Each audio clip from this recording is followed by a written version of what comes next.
Dakilang Diyos, samahan mo po kami, Panginoon, sa pakikinig namin ng salita mo. Gamitin mo ang iyong lingkod, Panginoon, bilang daluyan ng mga salita mo, Panginoon. Ito po'y maging pagpapala sa amin, Panginoon. Panginoon, Banal na Espiritu, samahan mo po kami, Panginoon. Salamat po, Diyos. Alam namin na bigyan ka namin ng kaluguran, Panginoon. Sa iyo po ang papuri, sa iyo ang pagsamba sa pangalan mo, Jesus, na aming Panginoon. Amen. Amen. Palakpakan po natin ating Panginoon. Hallelujah. Pwede na po tayong makaupo, mga kapatid. Hallelujah. Sino po dito hindi pa kasama sa Bible study? Wala po ba? Sama kayo sa Bible study, mga kapatid.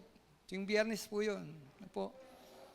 At ibig ko lamang pong iulat sa inyo yung ginawa ng Panginoon dun sa mga leaders at sa workers nung nakaraan naming retreat. Alam niyo po, mga kapatid, maganda po ginawa ng Panginoon po doon.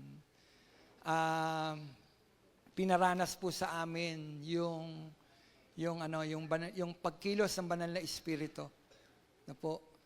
Nagkaroon ng tema noon, recommit. No? Alam niyo, mga kapatid, ipanalangin ninyo. Kasi hindi namin nais na kami lang makaranas ng bagay. Bagamat tuwing linggo, nararanasan naman natin yun eh. Kaya lang, ipapanalangin po natin, no, yung kabuuan ng simbahan, magkaroon ng ganong gawain. No po? Pag-pray nyo po yun. No? Sana isambas tayo, no? Pupunta po tayo sa ganon. Amen. Pag-pray nyo po, wala imposible sa ating Panginoon. Amen. Amen. The heart of true worship. Buksan po natin sa John chapter 4, verse 23 hanggang 24. Ang sabi po dyan, subalit, dumarating na ang panahon at ngayon na nga, na ang mga tunay na sumasamba sa Ama ay sasamba sa Kanya sa Espiritu at sa katotohanan. Sapagkat ganyan ang uri ng pagsambang ninanais ng Ama. Ang Diyos ay Espiritu, at ang sumasamba sa Kanya ay dapat siyang sambahin sa Espiritu at sa katotohanan. Amen. Pinagpala po ng Diyos ang pagbasa ng Kanyang mga salita. The heart of the true worship, o ang puso ng tunay na pagsamba. Mga kapatid, ang pagsamba ang sentro ng relasyon ng mga mananampalataya sa Diyos. Ano daw? Ang pagsamba natin ang sentro ng relasyon natin sa ating Diyos. Sino po dito ang may relationship kay Lord? Amen. Siya ang ating tatay, tayo ang mga anak. Amen? So, ang pagsamba, ang sentro ng relasyon natin sa Diyos. Mga kapatid, sa ating buhay, ang pagsamba ay isang mahalagang aspeto ng ating relasyon sa Diyos. Ngunit ano nga ba ang tunay na pagsamba? Ito ba ay isang gawain lamang na ginagawa natin dito sa simbahan o sa mga pagtitipo natin? O ito ay isang bagay na mas malalim at mas makabuluhan? Mga kapatid, ang malalim na pagsamba ay isang mahalagang aspeto ng buhay ng mga Kristiyano. Sino po dito ang mga Kristiyano? Mananampalataya ni Kristo. Disciple ni Jesus. Followers ni Jesus. Sino po dito? Tagasunod ni Jesus. Amen. So yung pagsamba, dapat nasa buhay na natin yun eh. Ano ibig sabihin nun? Hindi na natin dapat pinag-uusapan pa kung sasamba ba ako o hindi. Dapat lifestyle na ng mga mananampalataya eh. Sabi ko nga po, ito ay malalim na aspeto ng buhay ng isang mananampalataya. Ibig sabihin mga kapatid, dapat nakasahog na sa followers ni Jesus, sa mga disipulo ni Jesus, yung salitang pagsamba. Amen? Tanong kapatid, malalim ba ang pagsamba mo sa Panginoon? Amen? Anong malalim na pagsamba? Nakataas ang kamay? Sumisigaw ng papuri sa Panginoon? Opo. Ilan po yan? Mga kapatid, ang malalim na pagsamba ay hindi lamang isang gawain, no? ang pagsamba ay hindi lamang isang gawain, kundi ito ay ginagawa, no? Ang pagsamba ay hindi lamang isang gawain na ginagawa natin sa simbahan o sa church o sa mga pagtitipon. Ang pagsamba ay isang buhay, mga kapatid, buhay na nakatuon sa Diyos. Ano daw ang pagsamba? Isang buhay na nakatuon sa Diyos. Dapat yung buhay natin nakatuon sa Diyos. Kaya sabi ko kanina, dapat sangkap na ng mga mananampalataya ng ating Panginoon yung salitang pagsamba. Isang buhay na nakatuon sa Diyos. Hindi lamang ginagawa natin ito sa simbahan, kundi nakikita sa buhay ng bawat isa sa atin.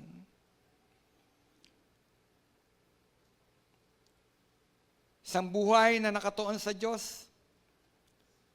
Isang buhay na dapat nakalapit o lumalapit sa Diyos ng buong katapatan at may espiritu na ginagabayan ng buhay na gawain ng Espiritu Santo. Ang pagsamba, mga kapatid, ay dulot dapat ng pag-ibig natin sa ating Panginoon Diyos. Hindi mo masasamba ang Diyos kung hindi mo siya iniibig. Amen? Sabi, subalit dumarating na ang panahon, ngayon na nga, na ang tunay na sasamba sa Ama ay sasamba sa Kanya sa Espiritu at sa katotohanan. Espiritu at katotohanan. Sabi ko nga, hindi mo masasamba ang Diyos kung hindi ka umiibig sa Diyos. Tama po ba? Hindi mo siya masasamba kung hindi mo minamahal yun. Kung hindi nakatuon, kung hindi nakasentro, kung wala ang relasyon sa ating Panginoon, hindi mo masasamba ang Panginoon.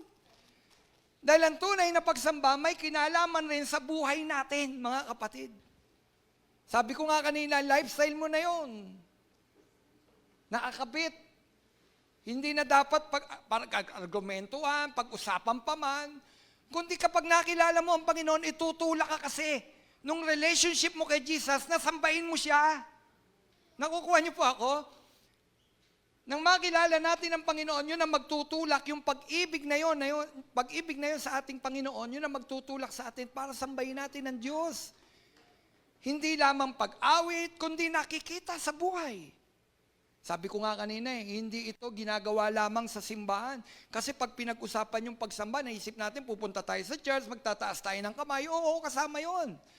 Kaya lang yung mas malalim na pagsamba dapat nakikita sa buhay ng bawat isa sa atin, mga kapatid. Ano daw ang malalim na pagsamba? Nakikita sa buhay ng bawat isa sa atin. Bakit? Kasi may relationship tayo kay Jesus. Kasi iniibig natin ang Diyos. Amen? Kapatid, iniibig mo ba ang Diyos? Yun ang tunay na pagsamba, pagmamahal sa Diyos. Dapat alam natin yun, kaya ako maawit sa Kanya, kaya ako naglilingkod sa Kanya kasi mahal ko siya. Amen? Dahil kapag hindi mo mahal ang Panginoon, kapatid, maingay ka lamang sa church. Ano daw? Ano ba meaning ng love? Di po ba? Kapag ikaw daw ay walang pag-ibig, gumagawa ka ng isang bagay, kahit ito pa'y sa tingin mo nakapagbibigay lugod sa ating Panginoon, nagkakawang gawa ka, kahit ialay mo pa nga daw yung buhay.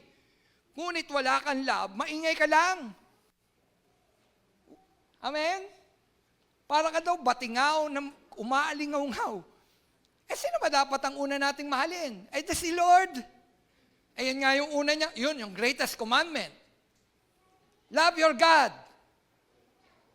Ano ibig ko sabihin? Kung hindi mo tunay na iniibig ang Diyos at narito ka, hindi dahil sumiibig ka sa Kanya, kahit napakalakas pa ng pagsigaw mo, ng hallelujah, praise the Lord, halos mapatid yung mga litid natin. Kung hindi tayo umiibig sa Diyos, maingay ka lang.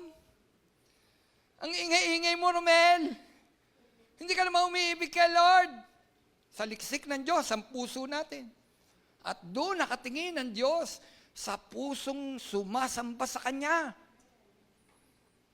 Pag naman ang puso natin, ang pag-ibig natin sa Diyos, napakadaling sumigaw ng papuri. Hindi ka maingay. Hindi ka maingay, kundi ka aya-aya. kaaya-aya sa pandinig ng Panginoon, di ka lang batingaw. Hindi ka lang pompyang na maingay. Kasi bakit? Yung pagsigaw mo, yung pag-awit mo, tulak ng pagmamahal mo sa Diyos. Anong sabi? Ngayon na nga, na ang lahat ng sasamba sa Kanya ay dapat sambahin siya sa Espiritu at sa katotohanan. Kapatid, ang buhay natin dapat nakikita yung pagsamba sa pamamagitan ng pag-ibig natin sa Diyos. Ang sabi, mahalin mo ang Panginoon mong Diyos ng buong puso. Buong puso mo, buong kaluluwa mo, ng buo mong pag-iisip at ng buo mong lakas. Ano ibig sabihin nun? Yung buo mong pagkatao.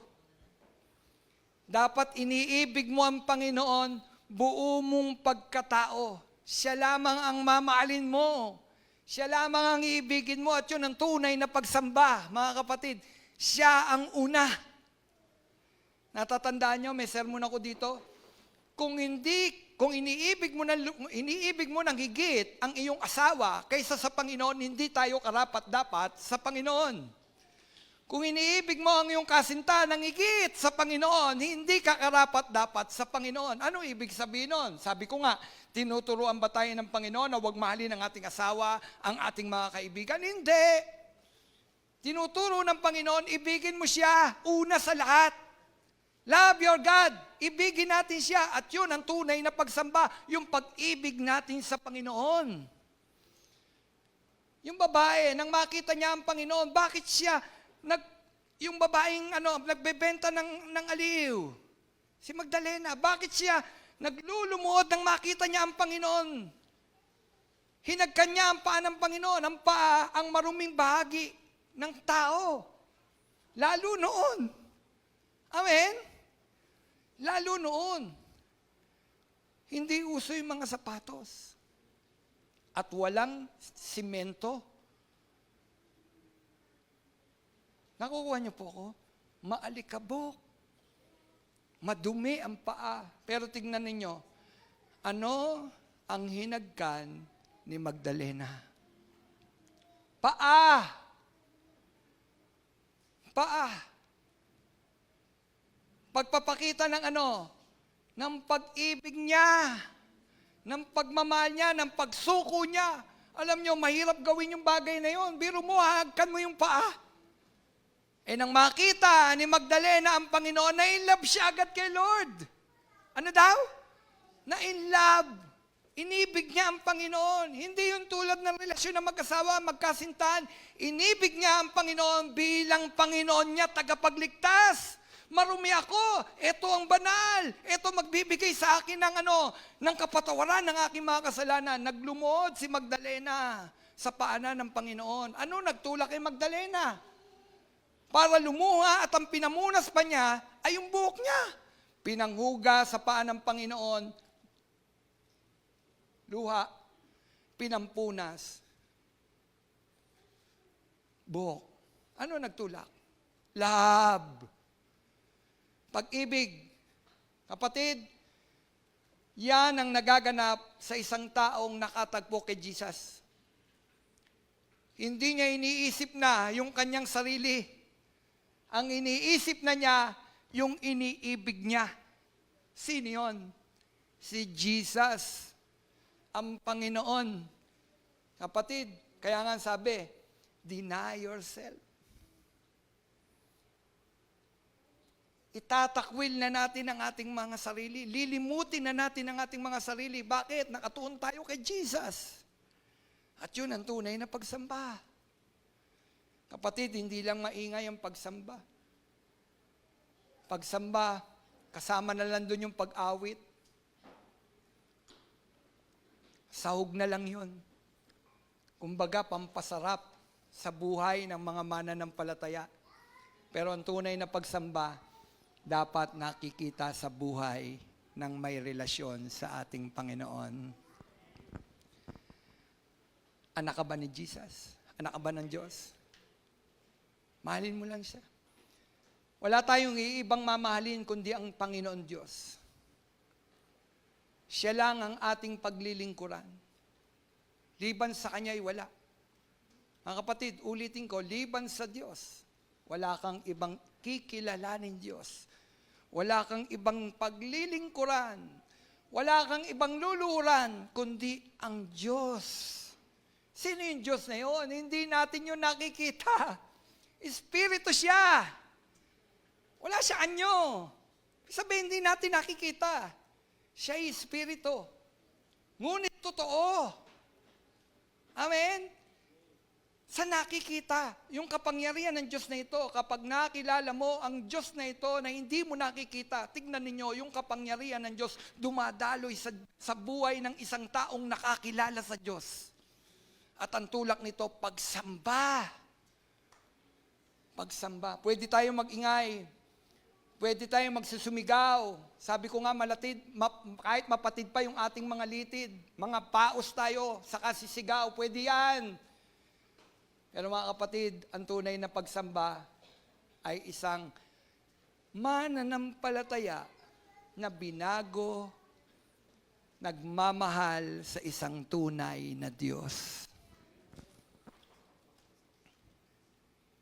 Ang pagsamba sa Diyos ay kahalagahan ng pagmamahal natin sa Diyos ng buong pagkatao. Ito ay hindi lamang isang emosyonal na pagmamahal, kundi hiningi nito ang buo nating pagkatao. Ano daw ang pagsamba? Hiningi nito yung buo mong pagkatao. Ikaw, kapatid, yung buo mong pagkatao. Sabi ko nga, pwede tayong mag-ingay.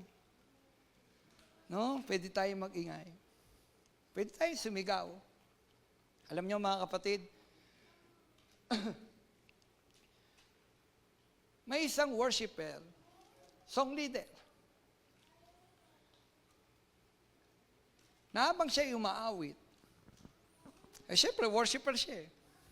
So umaawit siya sa Panginoon. Tulak ng kanyang pag-ibig sa Diyos. No, kaya siya umaawit kasi mahal niya si Lord, kasi iniibig niya si Diyos, ang Diyos. At kita naman sa buhay niya na iniibig niya ang Diyos. Kaya siya umaawit sa ating Panginoon. Habang siya umaawit, nang matapos ang gawain, ay nagsabi sa kanya, hinaan mo lang ang boses mo. Sintonado. Dinig na dinig. Nakuha niyo? Uy, ano kung sintonado? Kapatid, kahit sintonado ka, ang mahalaga, ang tinitingnan ng Diyos, ang puso, sintonado. May tono nga ang boses natin. May tono nga.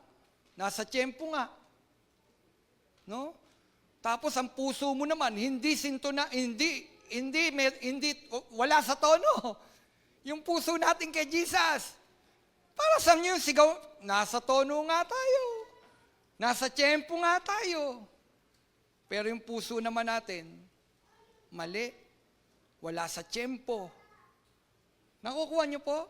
So wala sa ganda, sa tiyempo. Kapatid, kahit parang ganito, kahit hindi ka biniyayaan ng tono, pag mahal mo ang Diyos, umawit ka. Nasa church tayo. No? Hindi tinitignan dito kung parang ganito, hindi kailangan maganda ang boses mo. Bagamat siyempre kailangan bigay natin yung the best. Di po ba kaya lang, ganito, kung tinutulak ka ng Panginoon, kung tinutulak ka ng sarili mo dahil sa laki ng pag-ibig mo sa Diyos, sumamba, huwag mong kayaya. Kahit saliwa yung tono mo. Ang mahalaga, yung puso natin, tama, may tono sa harapan ng Panginoon. Umiibig sa Panginoon. Ang mahirap, ganda-ganda nga ng boses natin. Nasa tono tayo, pero hindi ito umiibig sa Panginoon. Batingaw, maingay lamang tayo. Kapatid, mas pinahalaga ng Panginoon ang puso na nasa tono sa harapan ng Panginoon. Amen? Bagamat pag nandito tayo, yung mga song leader, syempre gagawin natin yung the best sa Panginoon. Amen? Pero pangunahin, dapat ang puso ang nakatono sa harapan ng Diyos. Tinitingnan ng Diyos ang puso ng tunay na sumasamba. Wala sa ganda ng boses. Nakuha niyo po? Ay, nako. Hinihingi ng malalim na pagsamba ang buong puso. Ang pagsamba ay buong puso. Ang laman ng puso ay ang Diyos. Kaya nga sabi ko kanina, ang tinitignan ng Diyos, puso. Puso. Ang laman, siya. Paano ka makasasamba kung hindi laman ng puso mo ang Diyos? Nagpapanggap lang tayo. Kasi pwede tayo makapag-pretend. Amen? Pwede tayo magpanggap. Pwede magpanggap ang isang tao na siya'y nagpupuri, sumasamba, espiritual ang dating sa harapan ng tao. Pero sa harapan ng Diyos, hindi siya espiritual. Pwede. Kasi ang laman ng puso niya, hindi si Jesus. Hindi sentro si Jesus sa buhay niya. Kapatid, di natin madadaya ang Panginoon. Pwede nating madaya ang tao, pero ang Panginoon, hindi natin madadaya. Kita niya lahat. Kita niya ang laman ng puso mo. Kita niya kung bakit ka narito. Alam ng Panginoon ang motibo natin. Alam niya lahat. So mga kapatid, hinihingi ng malalim na pagsamba ang buo mong puso. Ano daw? Buo mong puso. Laman ng puso ay ang Diyos. Ang tinitibok ng puso ay ang Diyos. Ano daw? Bawat tibok, ibig sabihin nun, yung buhay natin nakatuon na, nakaalay na para sa Diyos. Amen? Bawat tibok ng puso mo, kapatid, para sa Diyos, kay Jesus. Amen? Ang tinitibok ng puso ay ang Diyos. Ang damdamin at emosyon ay nakatuon sa Diyos. Yan ang malalim na pagsamba. Ang kaluluwa, ang pag-iisip, ang buong lakas. Ito ay nangangahulugan, mga kapatid, na ang buo nating pagkatao ay nakasentro sa Diyos. Tanong, nakasentro ba ang buo nating pagkatao sa Diyos? Kapag nakasentro ang ating buhay, ang buo nating pagkatao sa Diyos, kapatid, nasasamba mo ang Panginoon. Dahil ang pagsamba hindi lamang tuwing araw ng linggo, dapat lifestyle ng mga followers, ng mga believers ni Jesus, yung pagsamba, at ang pagsamba na yan dapat nakikita sa buhay ng bawat isa sa atin. Hindi lamang sa pag-awit, kundi yung buhay natin nakikita bilang sumasamba sa Diyos. Mga buhay na binago ng Diyos. Amen? Ang pagsambang tunay ay wala kang ibang Diyos liban sa Diyos na buhay. Siya lang ang iyong pagtitiwalaan. Siya lamang ang iyong pagtitiwalaan. Siya lamang ang iyong luluhuran. Siya lamang ang iyong luluhuran. Ibig sabihin nun, siya lamang ang iyong sasambahin. Luluhuran, di ka luluhod sa ibang Diyos. Kapatid, wala kang ibang Diyos dapat kundi ang Diyos na buhay. Naunawaan natin. Hindi nagbigay ng anyo ang Diyos. Yan ang naging kasalanan ng mga Israel. Gumagawa silang pilit ng anyo at sinasabi nilang, ito ang Diyos na naglabas sa atin sa Egypto. Bumubuo sila ng golden, ng kahaw. Kasi, ang baka ba ay Diyos? Pero tingnan ninyo, yung pinagpalit nila, ang Diyos na buhay, na makapangyarihan, sa isang guyang ginto. At sinabi nila, ito ang Diyos na naglabas sa atin sa Egypto. Mga kapatid, isang napakalaking kalapastanganan sa Panginoon yun. Dapat, kung tunay na kinikilala mo ang tunay na Diyos, kapatid, siya lamang ang iyong luluhuran. Liban sa Kanya, wala tayong ibang Diyos nakikilalanin sa mundong ito, mga kapatid. Amen? Wala ka ibang Diyos na pikikilalanin, kapatid. Kahit pasabihin ito ay nakapagpagaling sa iyo. Nakuha nyo? Kahit ito pa yung nagpagaling sa inyo, nang tumawag ka sa Kanya, gumaling ka. Kapatid, ang tunay na Diyos nandoon sa langit. Yun ang tunay niyang tahanan. At hindi natin nakikita ang tunay na Diyos. Kaya't sabi, dapat siyang sambahin sa Espiritu at sa katotohanan. Kapatid, wala kang dapat ibang luluhuran kundi si Yahweh, ang Diyos, the Almighty God, ang lumalang ng langit at ng lupa. Si Jesus, wala tayo ibang sambahin. Amen? Sino ang laman ng puso mo ngayon, kapatid? Sure? Alam nyo, mga kapatid, kapupunta kayo dito, dapat prepared kayo. Kalimutan nyo lahat. Kalimutan nyo. Iwan nyo muna. Kaya sabi ko, huwag nyong iiwang may nakasaksak sa bahay. Maiisip nyo. Huwag ibig sabihin, wala dapat hadlang. At hindi lamang sa church, kundi araw-araw sa ating buhay. May panahon tayo para sa isang Diyos na tunay, buhay. Bagamat hindi natin nakikita, alam natin, may ginagawa siya sa buhay ng bawat isa sa atin. Yun ang tunay na pagsamba. May katapatan ka sa Kanya. Hindi mo siya ipagpapalit. Hindi mo siya ipagpapalit sa kayamanan sa daigdig na ito. Hindi mo siya ipagpapalit sa lahat ng bagay. Siya ang una. Ang Diyos ang una. Kapatid, hindi dapat bukang bibig lamang natin na ang Diyos ang una sa buhay natin. Tandaan natin, nakikita ng Diyos kung tunay na siya ang una sa buhay natin. Hindi mo siya papapalit. Ibibigay mo lahat, pati interest mo para sa Diyos. Kung hinihingi ng Panginoon ang interest mo, ibibigay mo. Bakit? Kasi iniibig mo siya. Lahat ng interest mo, ibibigay mo. Bilang handog, haing buhay sa harapan ng Diyos. Lahat. Amen? Ano ba interest natin? Ano ba gusto natin? Sino dito gusto yumaman? Kung yung interest mo, gusto nating yumaman, tapos nalalayo ka sa Diyos, iwan mo. Iwan mo. Masama bang mangarap? Hindi. Iwan mo. Lahat, mga kapatid, na magpapalayo sa atin, sa relasyon natin sa Panginoon, iwan mo. Iwan mo, Romel. Bakit? Nagiging Diyos mo yun.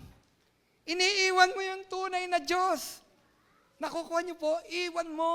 Unahin mo si Lord. Amen? But seek first the kingdom of God and His righteousness, and all these things shall be added unto you. Iwan mo. Unahin mo si Lord. Maglingkod ka sa Panginoon. Dahil iniibig mo ang Panginoon. Iiwan ko yung interest ko. Yung gusto ko, iiwan ko. Nakuha niyo po? Diba nasabi ko, gustong-gusto namin, inaabot kami ng madaling araw sa kwentuhan. Pero sabi ni Lord, yung Bible study, dung araw na yon, Lord, pwede bang gawin nating Miyerkules? Kasi gusto ko yung Biyernes na yun eh. Bakit? Doon kami nagkikita-kita ng aking mga kaibigan eh. Mga mananampalataya rin naman. Doon kami nagkikita-kita, umiinom kami ng kape, naabot kami ng 1:00 ng madaling araw. Masarap yun. Kaya lang sabi ni Lord, yun. Doon mo ilalagay yung Bible study. Yung oras na yon, yung gusto mo, Lord, wala bang ibang araw? Pwede naman Miyerkules, pwede naman Huwebes. Kaya sabi ni Lord, yun. Kapatid yun. Kaya yung Biyernes, yun. May sabihin, kahit interest mo yon, kahit masarap sa yon, kahit gustong-gusto mo yon, ibibigay mo para sa Panginoon. Kasi hinihingi ni Lord. Tandaan nyo, hinihingi ni Lord. Kahit interest mo. Ano mang interest mo, iiwan mo para sa Diyos. Hindi ko patataasin ang inyong kamay. Basta pag narinig nyo, may hinihingi ang Diyos sa inyo, ibigay nyo. Dahil hindi nagkakamali ang Diyos. Ang lagay, may hiningi siya sa iyo, hindi niya papalitan ng the best. Yung tayo minsan na natatakot tayo eh. Dahil may hinihingi si Lord, hindi ko ibibigay. Bakit? May self-preservation tayo eh. Kailangan ito. Siyempre, mautak. Di ba? Kaya lang hinihingi ni Lord. So kung hinihingi ni Lord, ibigay mo. At lumakad ka sa pananampalataya. At makita mo, ibibigay ni Lord, yun the best. Lahat. Lahat ng aspeto, hindi ako tutukoy kung ano. Lahat ng aspeto ng ating buhay. Kapag humihingi ang Diyos, kapag hinihingi ng Diyos yan, sa pagsamba mo, ibigay mo. Alalahanin natin si Abraham. Hiningi ng Panginoon bilang pagsubok sa kanya, yung kanyang iniibig na anak. Pero sa kabila, dahil mahal niya ang Panginoon, binigay niya sa Panginoon. Handa niyang ialay sa Panginoon. Pero tingnan niyo, itinuloy ba ng Panginoon na patayin ni Abraham si Isaac? Hindi. Sinusubok lang ng Panginoon kung tunay na si Abraham ay nagmamahal sa kanya. Higit pa ba ito kay Isaac? Yung pagmamahal ba ni Abraham, higit sa kay Isaac? Sa Diyos, pinakita nung gawa na yon na mas mahal ni Abraham ang Diyos kesa sa kanyang isang anak. Pero tingnan ninyo, tinuloy ba ng Diyos? Amen? Inuulit-ulit ko. Sabi ni Isaac, Tay, asan na yung handog? God will provide. God will provide, anak. God will provide. Sa atin, ano hinihingi ni Lord? Lord, hinihingi mo hanap buhay ko. God will provide. Ano daw? God will provide kasi tinuturuan tayo ni Lord lumakat sa faith at ang pananampalataya, mga kapatid. Ang sabi ng pananampalataya, ang meaning ng pananampalataya, ang pananampalataya ay ang paniniwala sa mga bagay na hindi mo nakikita, ngunit pinaniniwalaan mong magaganap dahil gagawin ito ng ating Panginoon. Walk by faith. Gagawin ko to kasi hinihingi ni Lord. Lalakad ako sa faith. Naniniwala ako mas alam ng Diyos kung ano yung mabuti. At yun ang tunay na pagsamba. Yung pag-aalay, pagbibigay sa Panginoon, ang lahat-lahat sa buhay natin, mga kapatid. Mahirap. Pero kapag sinunod natin ang kalooban ng Panginoon, and all, bibigay sa atin ng Panginoon. Ang lagay, tayo ang may utang na, ang Diyos ang may utang na loob sa atin? Hindi Laging tayo ang may utang na loob sa Diyos. Bakit ko sinabi yun? Kung magbibigay ka sa Diyos ng buhay mo, ng lahat, kung ano hinihingi ng Panginoon, hindi kaya higitan ng Diyos? Diyos siya eh. Kapatid, ang pagsamba hindi lamang sa pag-awit, pinakikita ng bawat buhay natin ang tunay at malalim na pagsamba. Amen? Kung may tanong kayo, tanong nyo sa Bible study, doon natin sagutin.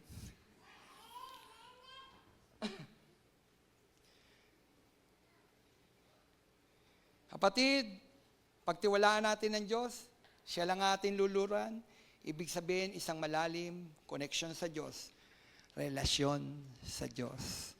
Ang tunay at malalim na pagsamba, relasyon sa ating Panginoon. Amen? Pangalawa, at malapit na tayong matapos, uuwi na po kayo. Ang pagsamba ay pagbabago ng buhay. Ano daw?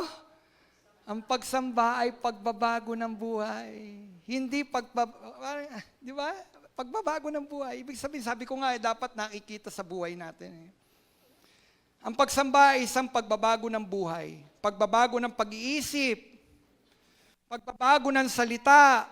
Pagbabago ng mga gawa na nagiging kaaya-aya at kalugod-lugod sa harapan ng Diyos.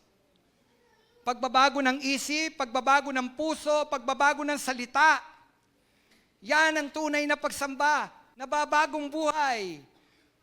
Bago, bagong puso. Amen? Bagong pananalita. Dati kapag nagsisimula ka, magagalit ka, natutuwa ka, lahat may P. Yung salita mo. Nakuha niyo yung PI, sinimulan yung kwento sa PI, magtatapos sa PI, galit o natutuwa. May PI lahat. Pero nung makilala mo si Jesus, tinatanggal. Buhay. Napabagong buhay. Hindi na yun ang pananalita. Hindi na yun ang isip. Hindi na yun ang interes. Buhay. Amen? Ang pagsamba ay pagbabago ng buhay. Ang sabi ng Roma, chapter 12, verse 1 hanggang 2, kaya nga mga kapatid, alang-alang sa masaganang habag ng Diyos sa atin, ako'y namamanik sa inyo, ialay ninyo ang inyong sarili bilang handog na buhay, banal, kalugod-lugod sa Kanya. Ito, ang sabi, ang karapat-dapat na pagsamba ninyo sa Diyos. Ano ang karapat-dapat daw na pagsamba sa Diyos? Ano sabi ni Paul sa Roman? Sabi niya, umawit kayo? Sinabi ba niya doon? Hindi. Ang sabi niya doon ay, kaya nga mga kapatid, alang-alang sa masaganang habag ng Diyos sa atin, ako'y namamanik sa inyo na ialay ninyo. So kung mayroon kang iaalay sa Diyos, hindi lang tinig mo. Ialay ninyo ang inyong sarili. Romel, yung sarili mo, ialay mo sa Diyos. Bilang ano? Bilang haing buhay, bilang handog na buhay, banal, kalugod-lugod sa Kanya, at ito ang karapat-dapat ninyong pagsamba sa Diyos. Noong lumang tipan, para sumamba sa Diyos, mayroong ihahandog, mayroong dadalin. Ano yun? Kung mayaman ka, isang baka, tupa. Pag mahirap ka, bato-bato, o kaya kalapati. Kailangan may handog. Mayroong kang ibibigay para sa Diyos. Mayroong kang iaalay para sa Diyos. Nang mamatay ang Panginoon, tinapos na yun. Tinapos yung ceremonial law. Mayroon na pinahandog. Ano yun? Kung tayo lalapit sa Diyos, sasamba, kapatid, ang isinasabi ni Paul, ialay ninyo ang inyong buhay bilang banal, kalugod-lugod sa harapan ng Diyos. Noong lumang tipan, pag may dalang baka dahil ihandog sa Panginoon, susuriin niya ng saserdote, ng pari. Titingnan, ay bulag! Hindi ito pwede. May kapintasan. Ibig sabihin, sa harapan ng Diyos, dapat perpekto. Walang kapintasan ang ihandog. Kapatid, nung lumang tipan, yon ang kagulooban ng Panginoon. Kailangan perpekto. Banal, kalugod-lugod sa harapan ng Diyos. Amen? Sa bagong tipan, paano tayong magiging banal at kalugod-lugod sa harapan ng Diyos? Nagkakasala tayo. Mga kapatid, ulitin ko, paano tayong makapag-ahandog sa Diyos, yung ating buhay, maiahandog natin sa Kanya bilang banal, kalugod-lugod sa Diyos, nagkakasala pa rin tayo. Sino dito walang kasalanan? Di ba nagkakasala tayo? O di hindi tayo karapat-dapat. Yung buhay natin, parang hindi karapat-dapat para sa Panginoon. Kapatid, diyan umiiral yung biyaya ng Diyos. Yung dugo ni Kristo na pinanghugas sa atin. Malaya na tayong nakalalapit sa Diyos. So pag naroon tayo sa harapan ng Panginoon, sa totoo lang yung mga binagong buhay natin, hindi pa rin sasapat sa harapan ng Panginoon eh. Yung mga binagong buhay natin, hindi pa rin aakma doon sa kabanalan ng Diyos eh. Kapatid, kapag nasa harapan tayo ng Diyos, kaya tayo nagiging karapat-dapat dahil sa pinanghugas ni Kristo sa atin. Ang nakikita ng Ama ay ang dugo ng kanyang bugtong na anak. Si Jesus. Kaya malaya tayo nakalalapit. Kaya sabi, ngayon, ano iaalay mo kay Lord? Ang ating sarili. Buhay. Kalugod-lugod sa Diyos. Sabi, banal. Sabi, para kayong maging banal.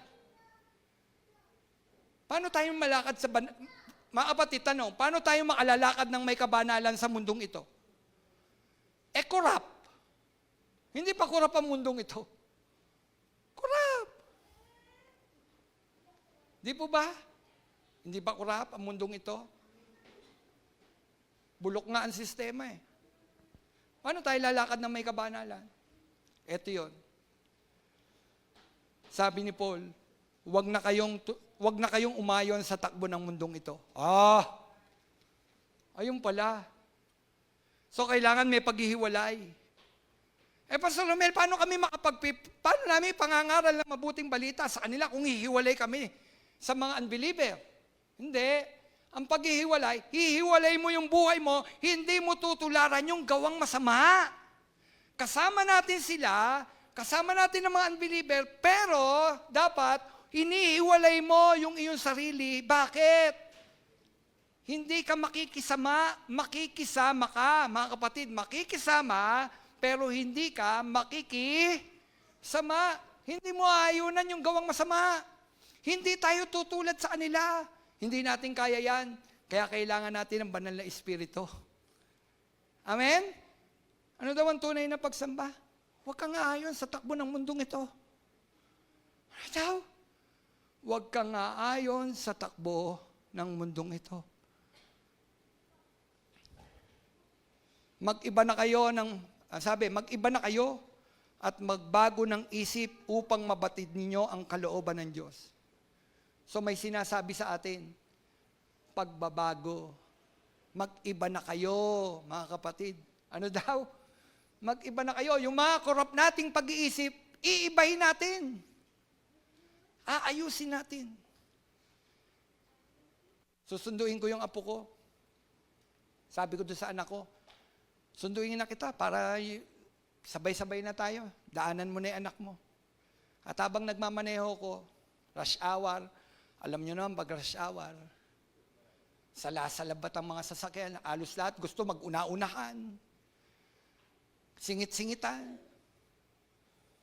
May gumanon sa aking motor. Ano ang damdamin mo pag mayroong gumanon? Tapos ang nguso na yung sasakyan mo, sisingit pa rin nila. Ano ang damdamin mo?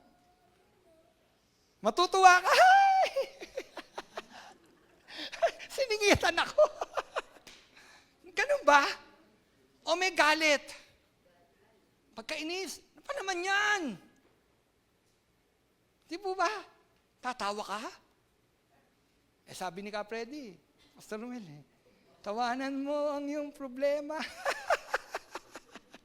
Di ba? Problema mo, hindi ka mauusad.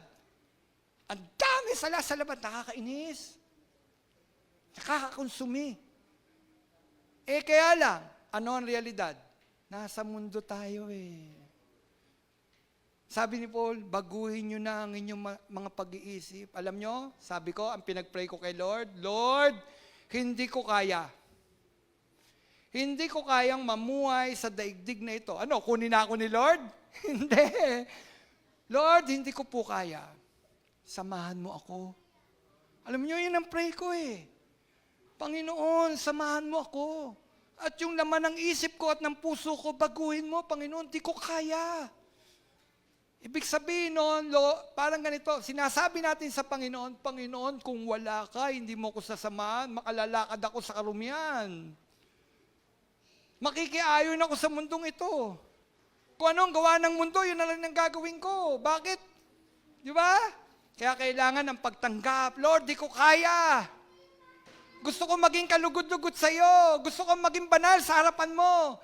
Kapatid, mangyayari lang yun po yan kapag aaminin natin at hingin natin yung tulong ng banal na Espiritu. Amen?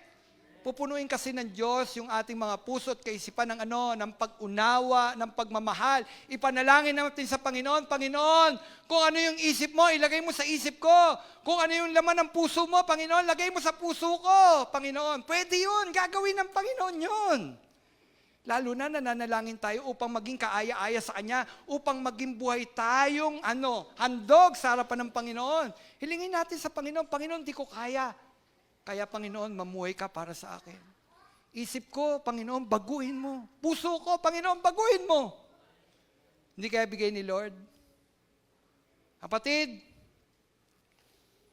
huwag na daw tayo umayon sa takbo ng mundong ito. Mag-iba tayo ng mga pag-iisip upang mabatid natin ang kalooban ng Diyos. kung ano mabuti na kalulugod sa Kanya at talagang ganap. Ang pagsamba ay pagbibigay sa Diyos ng sarili bilang handog na buhay. Dapat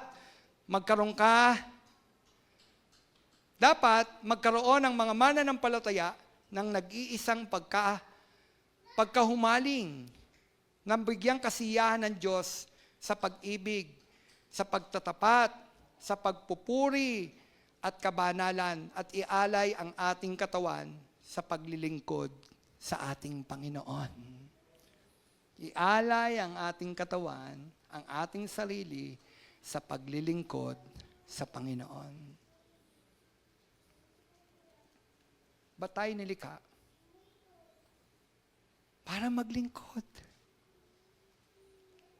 Nilikha tayo ng Diyos para maging Kanya at talagang Kanya. Amen? Dapat yun ang prayer natin. I was made to praise you. I was made to glorify your name. Ano sabi doon? Nilikha mo ako para magbigay kaluguran. Dapat yun, di ba? I was made to praise you. I was made to glorify your name. In every circumstance, to find the chance to thank you.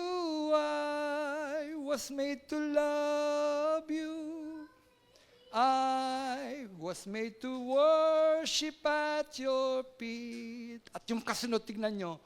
And to obey you, Lord. I was made for you. Amen? So yung buhay mo na yan, para sa Diyos. Narinig nyo na yung kantang yon? Oo, ngayon, Pastor. Nawa, yan yung maging panalangin natin. Pwede ba yon? I was made to praise you. I was made to glorify your name. In every circumstance, to find the chance to thank you. I was made to love you. I was made to worship at your feet and to obey you, Lord. I was made for you. Amen. Kanino tayo? Bakit tayo nalikha? Para maging Kanya, para sumamba, para sa Diyos. Kapatid, yung buhay na yan, hindi para sa'yo, para yan sa Diyos. At kapag nalaman natin yon, magiging kalugod-lugod tayo at yun ang tunay na pagsamba sa Diyos. Amen? Hanapin nyo, yung kantang yon, awitin nyo lagi. Sa YouTube, nandun. Hallelujah. Thank you, Jesus. Naiintindihan niyo po ba ako? O hindi niyo ako naiintindihan? Ang kapatid, dapat magkaroon ng mga mananampalataya ng nag-iisang pagkahumaling at bigyang kasiyahan ng Diyos. Inuulit ko po. Sa pag-ibig, sa pagtatapat, sa pagpupuri, kabanalan, at ialay ang ating katawan sa paglilingkod sa Kanya. Ang dapat maging dakilang naisin ng mga naisin natin ay ang makapamuhay ng banal at katanggap-tanggap sa Diyos.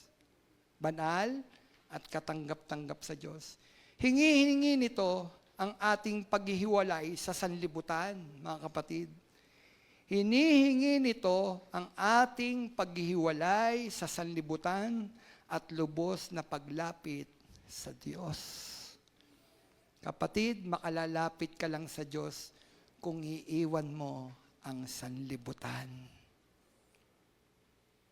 Dahil ang sanlibutan ang nagpaparumi sa atin. Iiwan mo ito at lalapit tayo. Lalapit araw-araw sa Diyos para maging kaaya-aya tayo at buhay banal, kalugod-lugod sa Kanyang harapan. Amen? Habang tayo'y lumalapit kay Jesus, araw-araw, nagiging kawangis natin si Jesus. Amen? Tingnan nyo kung sino kasama nyo, yung kayo. Sabi ng mami ko sa akin, Romel, sabihin mo sa akin kung sino kasama mo, sasabihin ko kung sino ka. Grabe mga nanay noon, ano? Grabe sila magsalita. Sabi sa akin, Romel, buntot mo, hila mo. Alam ko, wala naman akong buntot. Ibig sabihin nun, bahala ka. Kung gumawa ka ng pagkakasala, kung gumawa ka ng bagay na hindi mo malulusutan, lusutan mo sa sarili mo. Bahala ka, buntot mo, hila mo. Tanyong mga salita noon, no? Ano ba sabi sa akin? Sabihin mo sa akin kung sino ka at sasabihin ko sa iyo kung sino. Sabihin mo sa akin kung sino ang kasama mo at sasabihin ko sa iyo kung sino ka. Ibig sabihin kung sino ang kasama mo, yun ka. Nagiging ganun ka. Kasama ko lagi si pastor. Kasama ko lagi si Jesus. Araw-araw, nagbabasa ako ng Bible. Sasabihin ng mami sa iyo, ng nanay niyo sa inyo, kawangis mo si Jesus. Kasi kung sino lagi nating kasama, nagiging kawangis natin. Bakit ang mga mananampalataya hindi nagiging kawangis ni Kristo sa kanyang pag-uugali? Kasi layo-layo natin kay Jesus. Sinasabi natin Panginoon natin siya, pero hindi natin siya nilalapitan. Kapatid, gusto ni Jesus yung mas malapit na relationship sa Kanya. Kapatid, napakalambing ni Jesus. Gusto niya, maramdaman mo yung paglalambing niya. Gusto ni Jesus, lagi kang kwentuhan. Si Jesus, ang kanyang sermon, paanong paraan ng sermon ni Jesus? Narrative. Kwento. Nakuha niyo po? Kwento. Dinaan ng Panginoon sa kwento. Tingnan ninyo, pagka siya nagtuturo, dinadaan niya sa kwento, parable. Gusto ni Jesus makipagkwentuhan sa'yo. Gusto ni Jesus, kaulayaw ka araw-araw. Yun ang malapit na relationship kay Jesus at yun ay pagsamba. Bakit si John malapit kay Jesus? Lagi yan naakiling. Amen? Lagi yun naakiling yan sa Panginoon. Tingnan ninyo, kaya ang tawag sa kanya, John the Beloved. Lagi. At alam niya ang puso ng Panginoon. Ramdam niya ang puso ng Panginoon. Kasi lagi siyang nakadikit sa Panginoon. Amen? Si Peter, bagamat nandoon, pero sabi nga nila, si Peter daw OA. Alam niyo ba? Si Peter OA? Totoo yun. Overreact. OA. Paano naging OA? Ang daming sinabi ni Peter OA. Panginoon, over my dead body. Hindi kita iiwan. OA. Di ba? Tinatwa mo nga eh. Di OA. Pero si John the Beloved, tingnan ninyo, hindi nagsalita ng Panginoon over my dead body. Hindi siya nagsalita. Pero nung nakapako ang Panginoon, nandun si John. Hindi siya natakot. Nahulihin niyo din ako. Papatayin ako, ipapako ako sa krus. Hindi. Naroon sa paanan ng Panginoon habang nakapako si John. Bakit? Napakalapit ng relationship niya sa Panginoon. Amen? Gusto niyo bang maging John? O si OA? Kapatid, gusto ni Jesus yung mas malapit na relasyon. Gusto niya makipag-usap sa iyo tuwing umaga. Gusto niya makipag-usap sa iyo. Gusto niya makipagkwentuhan sa atin. Oh, paano? Word of God. Bible. Amen? Mas lalo natin nakikilala ang Panginoon. Dapat tayong mamuhay para sa Diyos. Sambahin siya, sumunod sa Kanya. Pumanig sa Kanya laban sa kasalanan at para sa katwiran. Labanan at kamuhian natin ang kasamaan. Labanan, kamuhian natin ang kasamaan. Pero ibigin natin ang nagkakasala. Yun si Jesus, umiibig sa nagkakasala, pero namumuhi sa kasalanan. Amen? Hindi siya judgmental. Namumuhi siya sa kasalanan. pero hinahanap niya ang nagkakasala. Mga kapatid, ang malalim na pagsamba ay gumagawa ng kabutihan para sa ibang tao. Kasama Para masamba mo ng lubos ang Panginoon, dapat gumagawa tayo ng mabuti sa Diyos, ay sa tao, tularan si Kristo, sundin siya at paglingkuran siya. Mamuhay ayon sa Espiritu at palaging mapuspos, mga kapatid, ng Espiritu Santo. Dapat natin ialay ang ating mga katawan, mga kapatid, sa Diyos bilang patay na sa kasalanan at bilang templo ng Espiritu Santo. Amen? Ano daw? Iaalay ang ating katawan bilang mga patay na sa kasalanan at bilang tayo templo ng banal na Espiritu. Kapatid, anong kanta? You are the temple of the Holy Ghost. Kung templo ka ng Holy Ghost, ano dapat ang ating buhay? Malinis, banal, kalugod-lugod sa harapan ng Diyos. Amen? Kapatid, inibig kang lubos ng Panginoon. Ano ang isusukli mo sa pag-ibig ng Panginoon? Pag-ibig din. Ibigin natin siya. Huwag natin siyang pagtataksilan. Wala tayong ibang kikilalaning Diyos liban sa Kanya, ang makapangyarihang Diyos na may lalang ng langit at ng lupa. Diyos mo siya! Diyos natin siya. Sino ang katatakutan natin? Kung ang Diyos natin makapangyarihan sa lahat. Hallelujah! Hallelujah! Panginoon, salamat. Mayroon kaming Diyos na tulad mo. Nagpapakilala, kumikilos sa buhay ng bawat isa sa amin. Salamat. Salamat, Panginoon. Salamat. At sa iyong pagbabalik, madatnan mo, Panginoon, ng aming ilawan. O Diyos, ang aming ilawan. Hindi aandap-andap, kundi nagniningas, naglalagablab dahil sa langis ng banal na Espiritu. Thank you, Jesus. Thank you, Lord. Thank you, Jesus. Thank you, Jesus. Thank you, Jesus. Salamat, Panginoon, sa mga karamdamang pinagaling mo na, Panginoon. At inaangkin namin in Jesus' name, oh God. Hallelujah. Thank you, Jesus. Salamat. Salamat sa pagkaing ibibigay mo, Panginoon. Hindi mo ginugutam mo ang iyong mga anak, Panginoon. Hallelujah. At sinabi mo rin, Panginoon. Sinabi mo rin, Panginoon. At bigyan mo kami ng aming kakanin sa araw-araw. Yan ang aming panalangin, Panginoon. Gaya ng tinuro mo, Panginoon. Concern mo ang aming kakainin, Panginoon. O Diyos, bigyan mo kami ng aming kakanin sa araw-araw. Hindi lang pagkaing pisikal, kundi maging pagkaing espiritual, Panginoon. O Diyos, hallelujah! Hallelujah! Ikaw yun.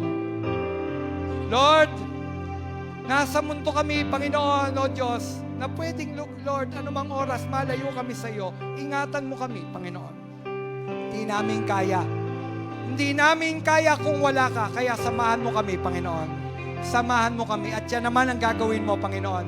Sasamahan mo kami hanggang sa muli mong pagbabalik. Ito po ang aming panalangin, Panginoon, na may pagsambat pasasalamat sa pangalan mo, Jesus, na aming Panginoon. Amen, amen, amen.